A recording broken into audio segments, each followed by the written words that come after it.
चलो बच्चों, कहानी को थोड़ा सा और आगे ले चलते हैं और कुछ नई चीज़ें आपको और सिखाते हैं।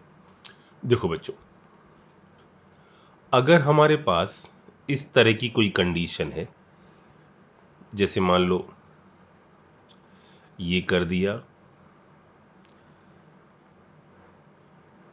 ठीक है, और मैंने इस पर जो अटैक करवाया है वो HBr का अटैक करवाया है, लेकिन अब की मैंने सॉल्वेंट जो लिया है वो CCl4 नहीं लिया। मान लीजिए मैंने H2O ले लिया। CCl4 जो था वो कैसा था? Non polar. ये पर्टिकुलर चीज कैसा सॉल्वेंट है? पोलर सॉल्वेंट है। इसको बोलते हैं पोलर प्रोटिक सॉल्वेंट। पोलर क्योंकि पोलरिटी है, प्रोटिक मतलब यहां पर प्रोटॉन है, ठीक है। इस कंडीशन में इसका प्रोडक्ट अब मैं क्या बनाऊं, इसके बारे में चर्चा करते हैं, ठीक है। चलो, पहले क्या हुआ? पहली स्टेप जो चलेगी, स्टेप 1, वो वैसी ही चलेगी जैसी हम लोग अभी तक देख रहे थे। क्योंकि पहला तो क्या होगा, यहां से वही इलेक्ट्रॉनिक डेंसिटी और इस इलेक्ट्रॉनिक डेंसिटी का H+ की तरफ जाना, H का इस पर अटैक कर जाना, वो चीजें बिल्कुल वैसी ही चलेंगी। मतलब पहली सिचुएशन में तो हमारे पास जो चीज फॉर्म हो जाएगी वो तो यही बन जाएगा। इस पर आ गया प्लस चार्ज, यहां आ गया CH3, H+ भिड़ चुका है, ठीक है। और इससे ये बनना अभी भी रिएक्शन की RDS है, जैसा पहले होता था, अब तक कोई बदलाव नहीं हुआ है, ठीक है। पहले ये बन गया, ठीक। कार्बोकैटायन फॉर्म हो गया, पूरी प्लेट कैसी चार्ज हो गई? पॉजिटिवली चार्ज हो गई। अब क्या ये रीअरेंज कर सकता है? बिल्कुल ये रीअरेंज कर सकता है और रीअरेंज करेगा। यहां आ जाएगा CH3, इस पर आ गया प्लस चार्ज, यहां आ गया CH2 CH3। अब यहां अटैक होने वाला है किसका? Br- का। Br- तैयार है अटैक करने के लिए, लेकिन वो ये अटैक को कर नहीं पा रहा है क्योंकि वो चारों तरफ से घेर लिया गया है। किसके द्वारा? इन वाटर मॉलिक्यूल्स के द्वारा। ये वाटर मॉलिक्यूल्स ने इस Br को, जितने भी Br आपके सॉल्यूशन में माइनस की फॉर्म में थे, वो सब घेर लिए गए। किसके द्वारा? वाटर के द्वारा। इस सॉल्वेंट ने इसको चारों तरफ से घेर रखा है, जिससे ये अब आपका अटैक इस पर नहीं कर पाएगा। तो सर अब क्या होगा? अब होगा ये कि ये अटैक नहीं कर पा रहा है और आपके सॉल्यूशन में पानी मौजूद है, खूब सारा सॉल्वेंट लिया है आपने, Br को ये जाने नहीं दे रहा है, तो क्या करेगा? ये जाकर इस पर खुद अटैक कर लेगा। अब आपको लगेगा सर, इससे पहले जब पॉजिटिव चार्ज बना था तो इसने यहां से H निकाला था। देखो बच्चों, अगर H2O लिया जाए और उसके साथ हीट ली जाए तो ये किस तरह से बिहेव करता है? तब ये बिहेव करता है एक बेस की तरह से। लेकिन यहां पर तो इस तरह से हीट वीट कुछ दी नहीं गई है। इसका मतलब ये बिहेव करेगा एक न्यूक्लियोफाइल की तरह से। याद आया? यही तो कहा था हमने, हाई टेम्परेचर पर जाने पर वो बगल वाले पर जाकर अटैक कर देगा। बोर्ड पर हमने बताया था एक पर्टिकुलर स्पॉट पर हिट करना हो, टेम्परेचर बढ़ाओगे तो क्या होगा? याद आया? ठीक। अब ये जो H2O है, ये एक्ट करेगा एक न्यूक्लियोफाइल की तरह और जाकर भिड़ जाएगा यहां पर। यानी इधर फॉर्मेशन किसका हो गया? ये ऐसे, ये CH3, यहां आ गया OH, H प्लस चार्ज, इधर आ गया CH2 CH3, इस पर प्लस चार्ज है। एक बॉन्ड टूटना है, कौन सा तोड़ोगे? क्या ये तोड़ दोगे?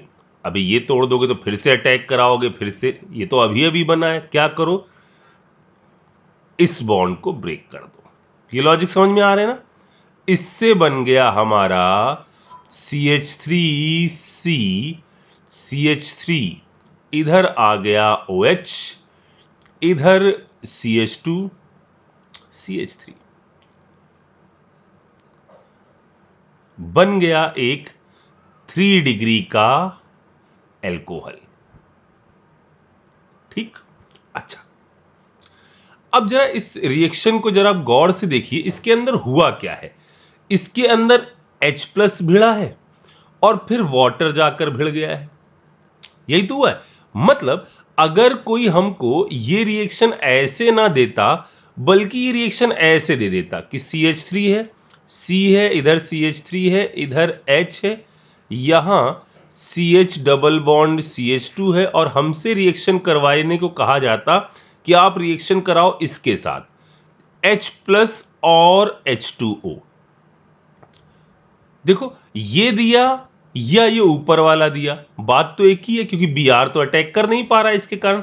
तो अगर H प्लस और H2O दिया जाएगा तो भी प्रोडक्ट क्या बनेगा, ये वाला प्रोडक्ट ही बनेगा।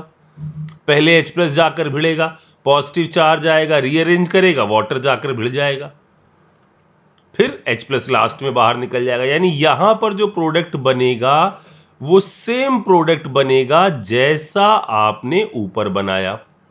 लॉजिक समझ में आया कि देखो Br तो जाकर अटैक करना नहीं है, तो ये चीज वही प्रोडक्ट तो देगी जो ऊपर वाला देगा। अच्छा, अब एक स्टेप और सुनो आगे। अगर मैंने इसकी जगह, इस वाले की जगह ये ले लिया होता, D प्लस और H2O, क्या बनता जरा सोचो। अब कि पहले जाकर D जुड़ता और मैं आपसे कह रहा हूं कि इसका फाइनल प्रोडक्ट ये बनता। जरा आप सोचिए और मुझे बताइए, ये चीज समझ में आई। इसका फाइनल प्रोडक्ट ये बनता, इधर ये आता, इधर आ जाता CH2 और इधर आता CH2D। सोचिए और मुझे बताइए, क्या ये चीज समझ में आई आपको? क्योंकि पहले क्या होगा, इस बार D प्लस जाके भिड़ेगा। ठीक है, चलो एक स्टेप और आगे बढ़ाते हैं इसको। अब मैंने कहा H प्लस और D2O, अब क्या प्रोडक्ट बनेगा? फिर से सोचो ऐसे ही, H प्लस जाकर भिड़ेगा, पॉजिटिव चार्ज आएगा, मतलब इसका जो मैं प्रोडक्ट लिख रहा हूं वो ये लिख रहा हूं, इधर CH3, इधर OD, इधर CH2 CH3।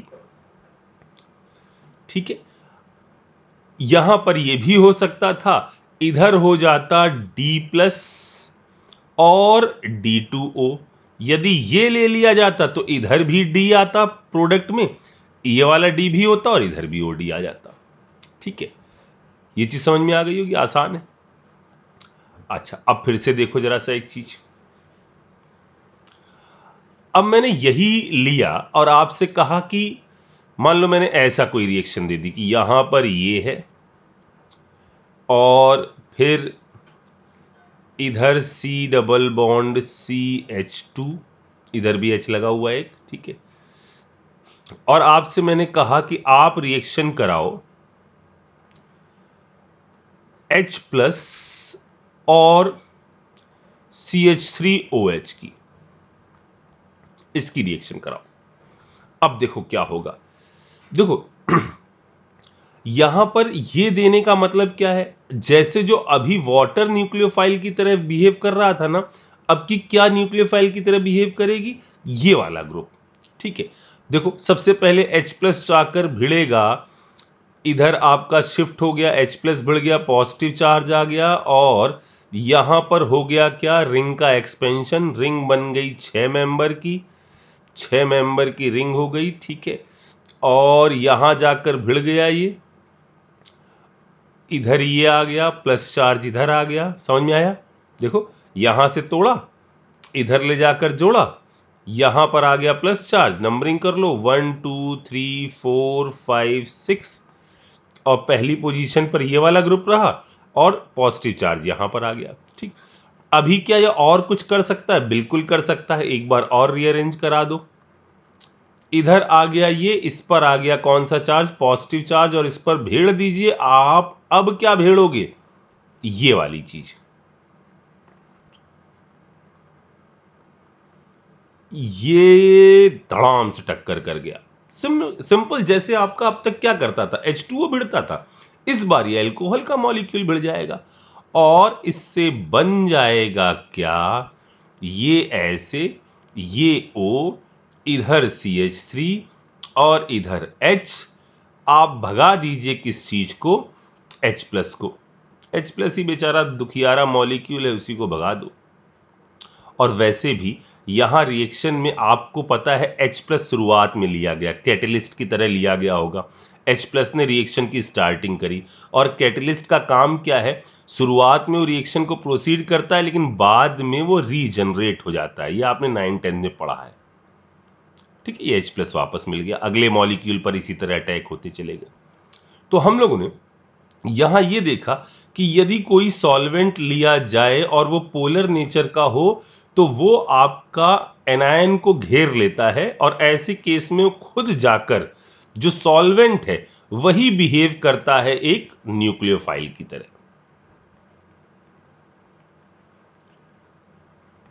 इतनी चीज समझ में आ गई। अच्छा, अब मैं थोड़ा सा एक चीज आपको पहले यहां नोट करके एक चीज बताऊं।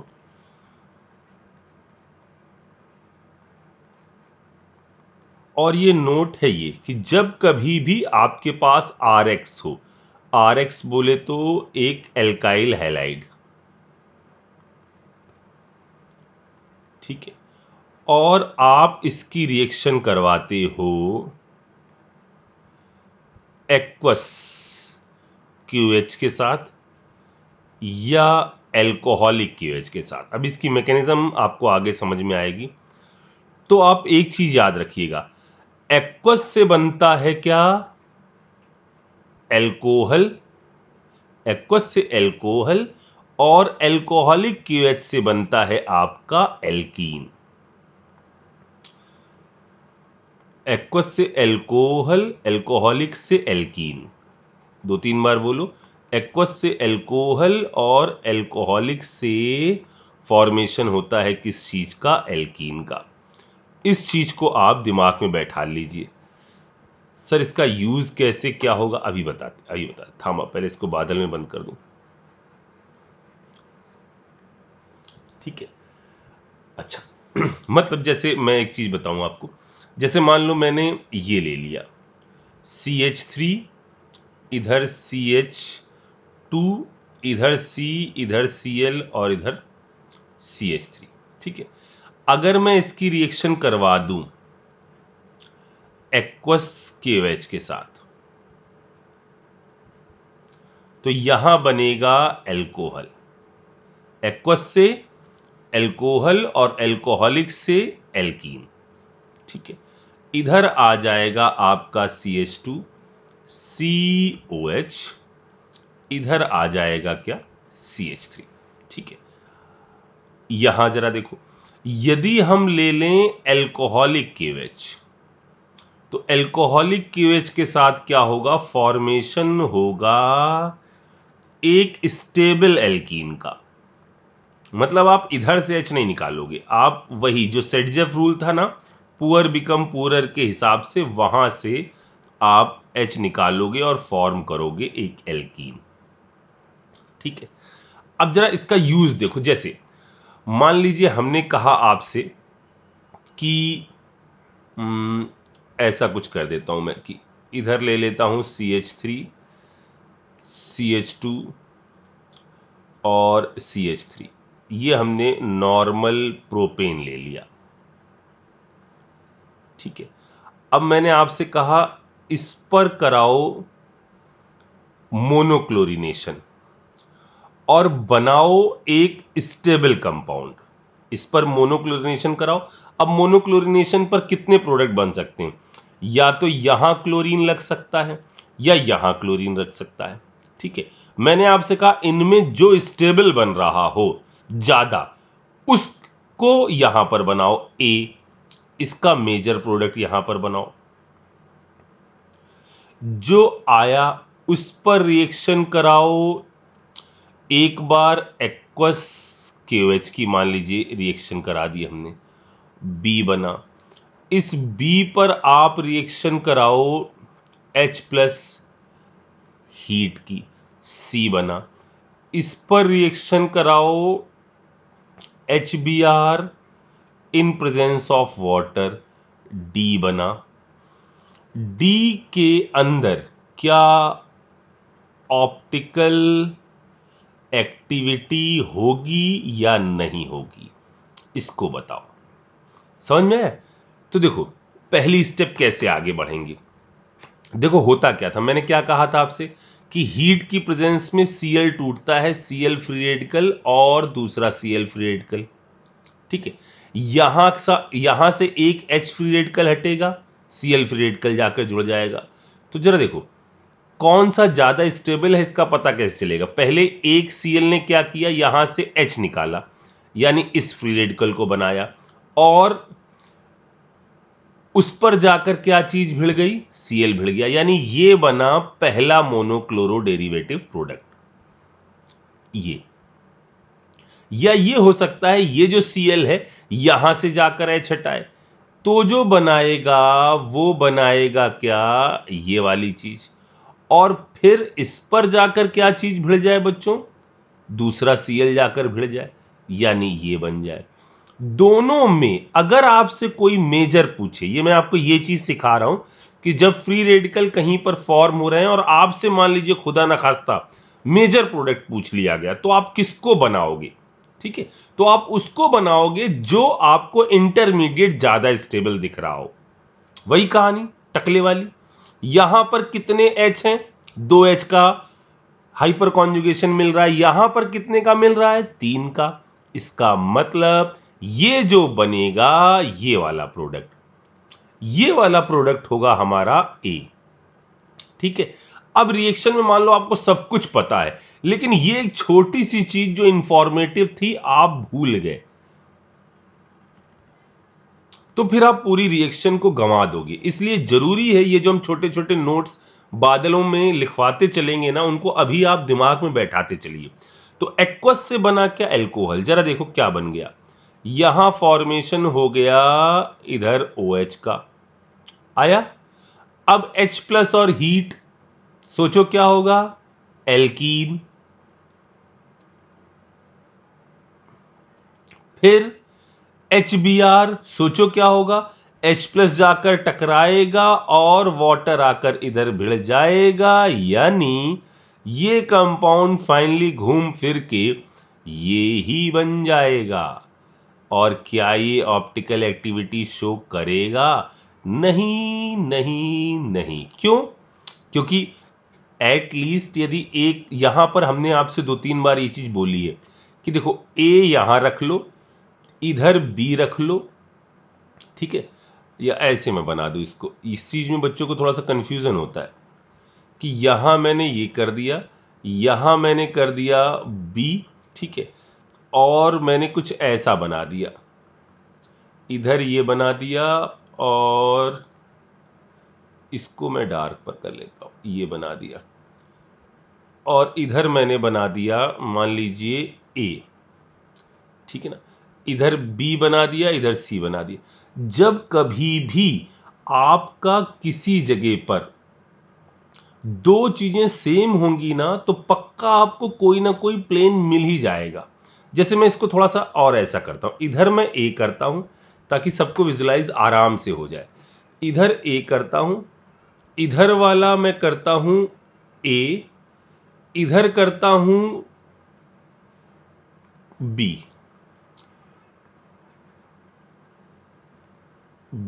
और इधर मैंने कर दिया C। ठीक है, अगर ये दोनों चीजें सेम है तो आप यदि इसके अबाउट काट दो, यानी ये जो प्लेन था आपका, ये वाला प्लेन, ये वाला, इसके अबाउट काट दो, मतलब कुल मिला के इसको यहीं से काट दो ना, ऐसे करके ये आधा वाला चीज इस वाले आधे के बराबर हो जाएगी। सर ये समझ में नहीं आया, रुक जा। इधर C, इधर ये B है, ठीक है, इधर ये A है, इधर ये A है, और ये पीछे गया हुआ है आपका C। ऐसा ही तो बना है। हम कह रहे हैं कि इसको इसी प्लेन के अबाउट काट दो, इसके अबाउट। तो यहां वाला पार्ट जो है, ये तो बॉलें B और C की आधी आधी कट जाएंगी, इधर वाले की इमेज ये वाला पार्ट बन जाएगा, यानी POS आ जाएगी। यानी कंपाउंड कैसा होगा? ऑप्टिकल एक्टिविटी शो नहीं करने वाला। ये बात भी समझ में आ गई। अच्छा, अब जैसे हमने जो दो रिएक्शन पढ़ी ना, उनका एक साथ यूज देखते हैं। जैसे मैं आपसे कह रहा हूं कि आप कुछ ऐसा इसको जरा देखो, यहां पर ले लिया पीएच, इधर सी, इधर मैंने कह दिया CH3, इधर आ गया CH, CH2, CH3। ठीक है, अब मैंने आपसे कहा एक काम, इधर OH लगा लेते हैं, CH2OH, ये कर दिया। ठीक है, मैं आपसे कह रहा हूं कि आप इसमें रिएक्शन कराओ H+ हीट की। ठीक है, बनाओ A, एक बार इसमें रिएक्शन कराओ